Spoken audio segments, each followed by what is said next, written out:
So I'm seeing this woman, and she's walking in a garden with a child, a little girl, like 4 or 5 years old. It's a really beautiful garden. There were all kinds of flowers. I'm seeing like daisies, tulips, and just it's really beautiful. The woman's about 30, and this seems to me like it's her child. And she has a basket. The little girl has a basket, and she's picking flowers as she goes. And she's what really stood out to me was she was picking the flower, like, at the stem, so that she could, arrange them when she gets home. And the little girl was picking the flower right at the, I don't even know the technical term, but she's not picking the stem. She's picking it right where the flower is. So then if you were to get home and you arrange it, you couldn't put it in a vase. You couldn't, it wouldn't be able to absorb water. So I hope that makes sense. And so the little girl keeps doing that and putting them in her basket. And while the older woman is keeps picking the flowers, and the little girl is like trying to get the older woman's attention, which I presume to be you. And I feel like you're there physically. You're going through the motions, putting the flowers in the basket and picking the pretty flowers. But it seems like your thoughts are preoccupied elsewhere. It's almost like you're in a trance, just walking through this really beautiful garden, and you're not really aware of what she's doing, the little girl's doing, and it's like you're very much lost in your thoughts. So when I saw this, especially when it comes to, imagery with children, it usually tells us that there is somebody in your life that you have to, give your utmost attention to. Okay. This is somebody that relies on you. This is somebody that needs to be told how to behave, what to do, how to do things the correct way. And this is also indicative of, responsibilities as well that we have to take care of. So whatever it is that you guys are dealing with or going through, and I'm not going to downplay, the emotional distance that I feel happening here. There's a sense of just going through the motion, not really feeling inspired or being very emotionally present in the activity that you're doing. You're just going through the motions, and other people around you are asking for guidance, or asking for your attention, or wanting to share an experience with you, but I feel like you're not emotionally available. So that's the sense that I got. And I just feel like, it is going to be quite a busy week for you. And what I do sense, especially as it relates to children, household chores, somebody needing, possibly the kids, if you have, children, I feel like they need help with something very technical. It could be homework. It could be, how to write a report.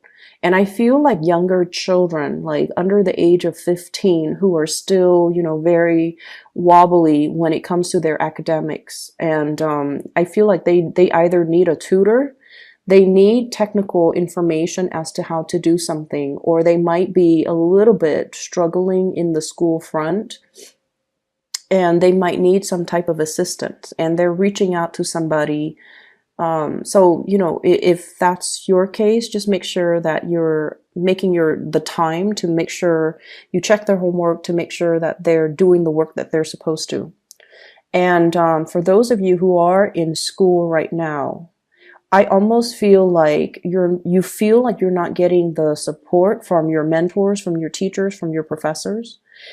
We are moving away from the holiday season, so that might be the reason why you're emailing them. You're needing something, you're needing some guidance.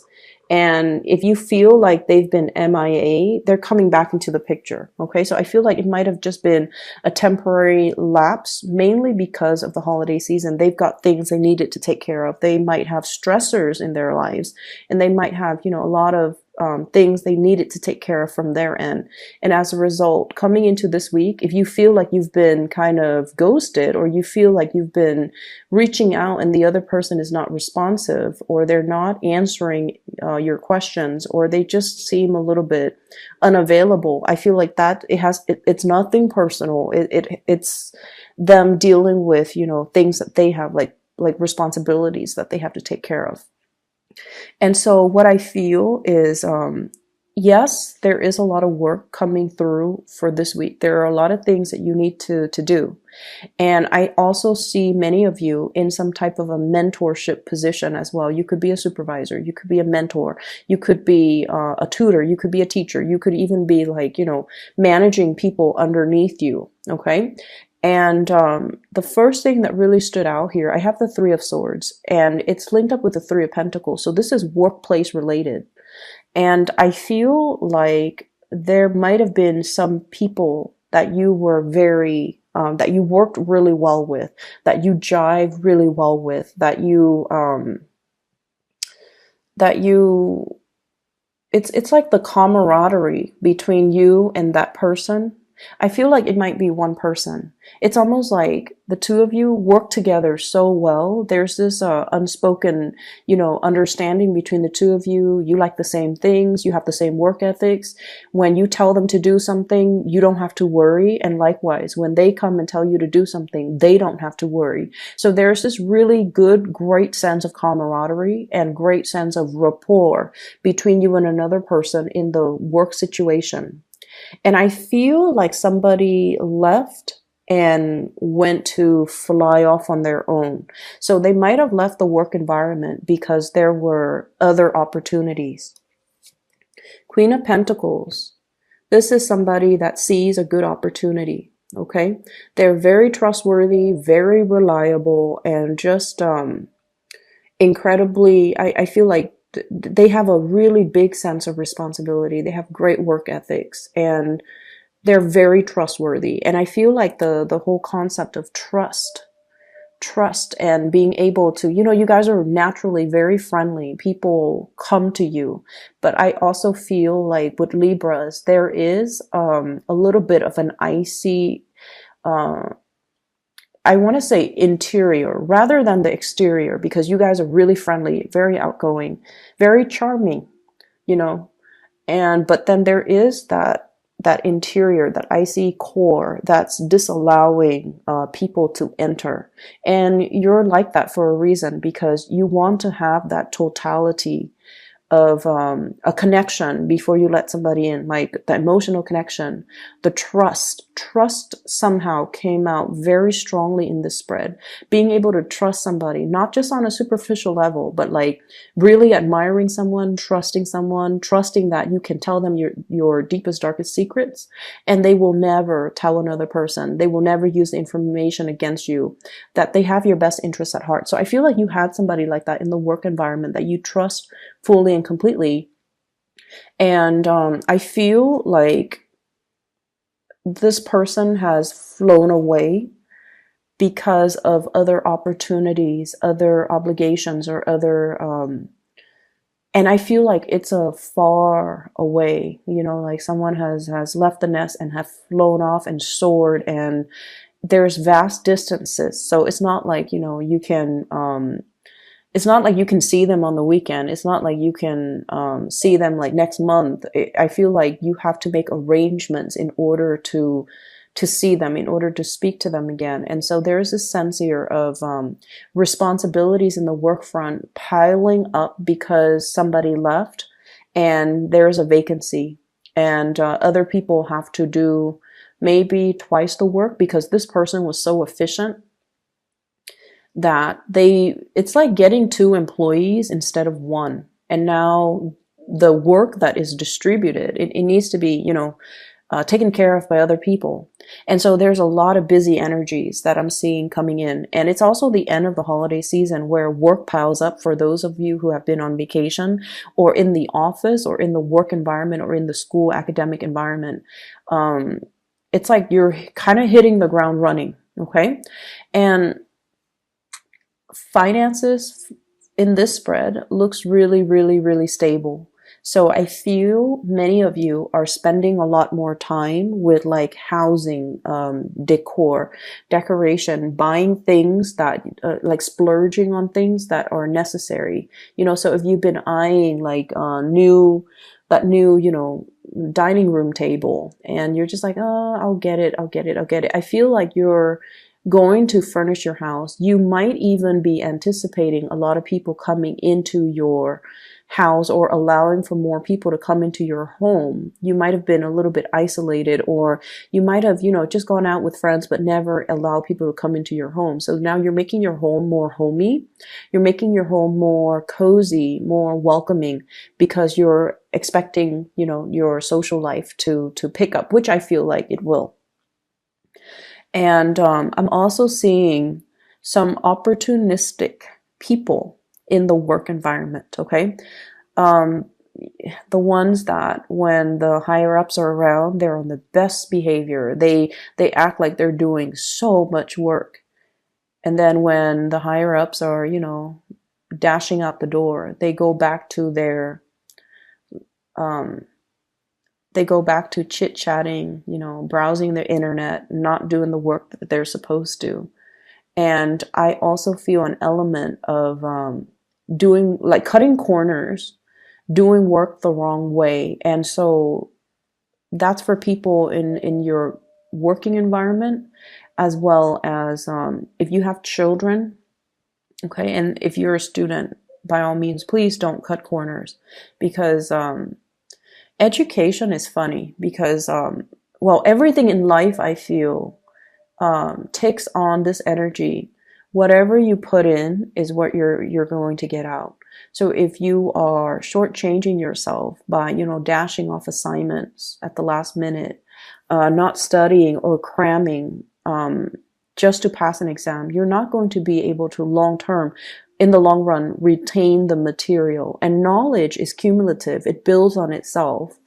And so, and just consider how much we are paying for tuition, or for school, or for training, or for seminars, or whatever the situation might be, for even a tutor, or even paying a tutor for our child. It's still our responsibility, to follow up, to make sure the child is doing the work. It's our responsibility to understand that whatever we put in is what we're going to get out. So if we're doing like a sloppy job, and I don't sense that with a lot of Libras. You guys do things with a lot of care, but you might have other placement in your natal chart that, can create like that cutting corners type of energy. And so I feel like, you want to be cognizant of that, and you want to make sure that things are done properly, because knowledge builds on itself. Okay. So aside from that, I do see a little bit of a quarrel and conflict. Very minor. It's almost like ideological differences. It's not about infidelity or cheating or anything like that. I just feel like conflict between you and another person. For some of you, this could be like a sister. I'm seeing a sister. For others of you, this could be like a love interest, okay? And I'm seeing Earth, Taurus, Virgo, Capricorn, and water sign, Pisces, Cancer, Scorpio. Okay, so if you have sisters with those types of sun sign, moon, rising, it's like, you guys are very opinionated. But I feel like, the way in which you project or in which you convey your ideas is very diplomatic. Okay, it's not forceful. It's very like tried and true. It's very rehearsed. It's very research. So you arrive at what you believe in through thorough research, and you're just going to state what you believe in, and you don't really care if people agree. You're not one to argue your point or push your agenda on other people. And that's where the Libran diplomacy is just, very highly sought after. And I do feel like this is a person that has belief system that might not be founded on facts and trial and error. They might just have like an emotional response to something. So they can tell you, oh, they feel a certain way, but they don't really have valid reasons, valid reasons. They can't really give you anything concrete, anything I want to say like scientific to corroborate the things that they believe in. So it's an emotional response, whereas from your end, you're stating facts, you're stating figures, you're using logic to back up the argument. And with them, it's not very logical. So from your perspective, this person might be a little bit emotionally sensitive or emotionally irrational when they're dealing with you. And if this is a family member, in particular a sister, um, they're really telling you to be patient with this person. I see like some deep rooted, like patterns of behavior and um,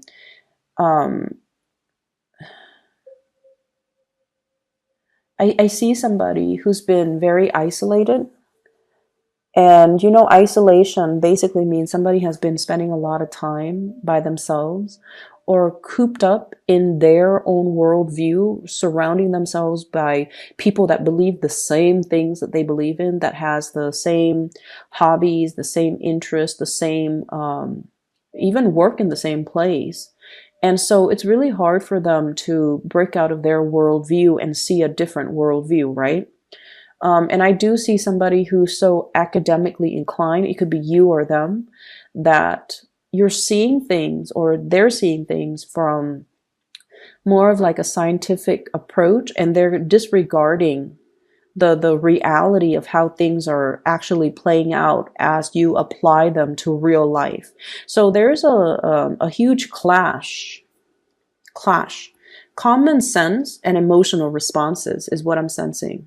Common sense dictates this, and then the other person might be going against all common sense and just be like, well, I don't care about this, I feel this way and I feel like we should do it that way. And so there are some power dynamics, a little bit of power struggle, and not being able to see eye to eye between you and another person. Okay, so keep in mind, I feel like the energy is short. It's not something that's going to taint the entire picture for the week, but I feel like it is something that is very cyclical, coming back around, as well as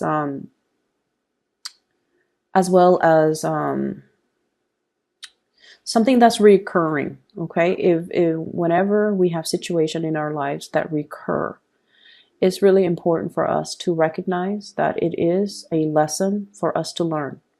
And I've experienced many instances of this where if I try to avoid something, it comes back in a different form and it grows a little bit bigger in magnitude. And so try to be aware of it and try to resolve the problem as they come in. Do not shy away from conflict, Libras. Okay, do not shy away from conflicts. I feel like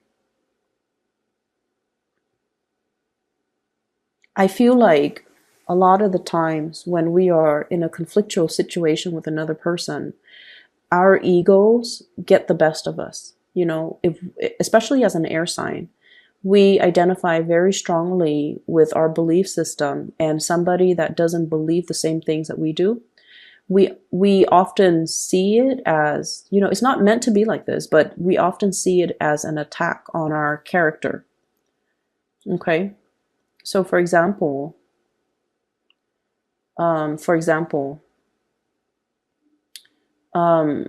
let's say, I don't know how to. Okay, so for example, you have a sister and you don't really get along with her, and you're like, I want to be a vet. I want to be a dentist, or I want to be a vet, whatever the situation is. And then she's just like, you should be a proper doctor. I feel like it's somebody who's a little bit judgmental. You should be a proper doctor. Vets are people that haven't made it successfully through med school or, their residency or whatever the case is. And you're just like, but I love animals, and veterinary care is, growing right now. So it's a good field to get into. And so you're speaking from your perspective.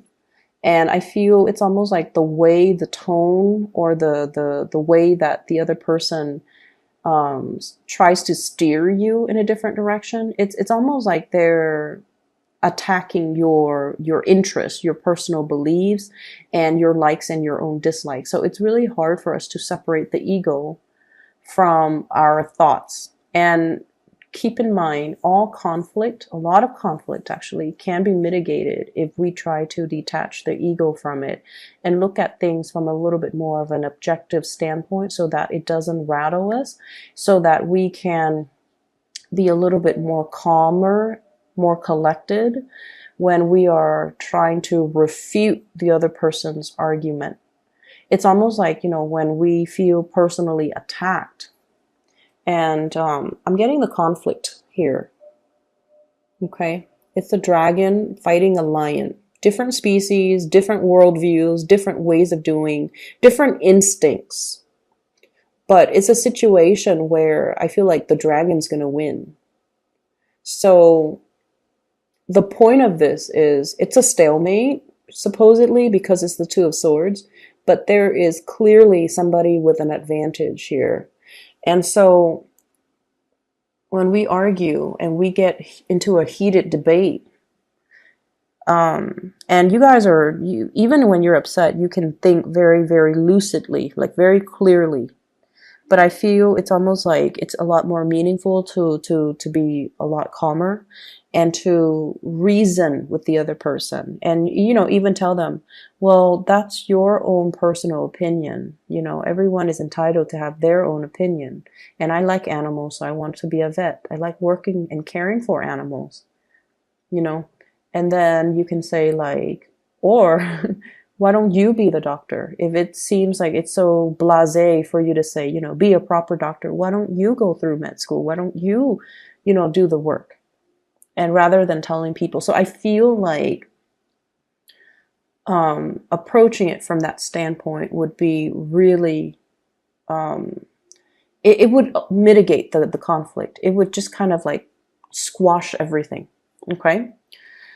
So I feel like someone's not fighting fair, and I feel like someone is using like emotional appeals to as their reasoning, as their primary reason to like, as their primary argument. And either way, I feel like, it's telling you to kind of like rise above it, rise past it, or excuse me, at least looking at things from a bird's eye view and try to resolve the conflict. Okay, don't shy away from it. Resolve the conflict so that it doesn't come back. Okay. Let me see if there's anything coming into the picture. I feel like for those in coupled relationships, there might be co-parenting issues, conflict between you and a partner regarding children. And then I also feel like if you're in relationships with blended families, there's that element as well. And then I also feel, I do sense a little bit of a blast from the past here. And the blast from the past pertains to a situation that where there has been a lot of conflict between you and another person, and they could be whatever sign. You've moved away from it, and I feel like you're assessing whether or not to re-engage with this person because of the past history of conflict. Okay, so there's an element here about somebody coming in, soliciting you. Somebody who's like, oh, I've changed, here's what I'm doing with my life. Here are the ways in which I've changed. Here is me trying to make amends, trying to make things better. Okay, so there's that element. And I would say, it's water under the bridge. So I feel like this time around, just be very patient. If you are re-engaging romantically, friendship-wise, whatever the circumstance with that person, be very, very patient with this process. It's almost like there is a lot of wishful thinking that this can work out the second time around, and it can, because there's a lot of history here. We have as well the Six of Cups. But the Six of Cups is also, looking at a situation through a very childlike, idealistic lens. But I feel like it can work. Okay, just we have to do things a little bit differently. We have to be more patient, more understanding. And we have to also know the pattern of behaviors of this person. They might be a little bit emotionally irrational, but I feel like they're very caring. They're deep down, they have a good heart. They're just their logic, I feel, it's very emotions based. And so recognize the pattern and recognize ways that you can fix it.